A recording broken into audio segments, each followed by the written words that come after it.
Hallo zusammen und willkommen zu EMKs Münze des Monats. Das ist eine super Münze für heute. Vertraue mich. Wir könnten da sehen, das ist ein Produkt aus der Royal Canadian Mint. Und das gibt die normale Außenverpackung da. Schauen wir ganz kurz auf die Datei. Das steht da draußen. Das ist ein Teil von der Maple Leaf Serie. Das heißt ein Super Incuse Münze. Was bedeutet das?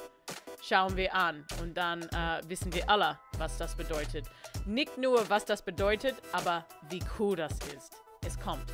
So, es ist eine 2023 Münze. Es ist 1 Unze Silber. Es ist auch Reverse Proof und es hat ein Rhodium Beschichtung. Und das ist sehr, sehr cool. So, natürlich, das ist unser Zertifikat Authentizität.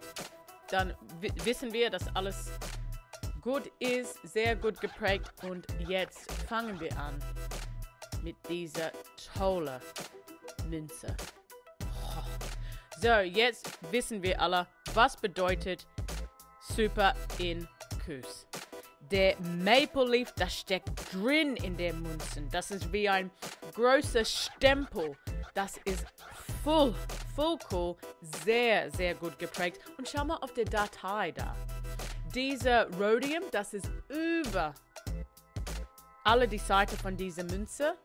Und ich finde das Reverse Proof mit Elisabeth Königin II, das sieht auch sehr cool aus. Diese Münzen hat einen Wert von $20 und ich habe schon erzählt, aber nochmal, das ist ein 2023 Münze und ich finde, es ist so ein cooles Produkt und wir alle bei EMK dieses Monat haben das auch gedacht, es ein schöner Münze war. Und schauen wir ein bisschen besser an. Alle die Datei hier. Boah. Mann, die Qualität immer bei der Royal Canadian Mint. Das ist echt cool.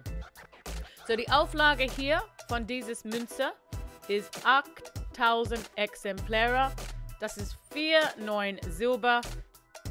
Und das kommt mit alles. Die Etui, die Echtheits-Zertifikat. Sehr, sehr gut.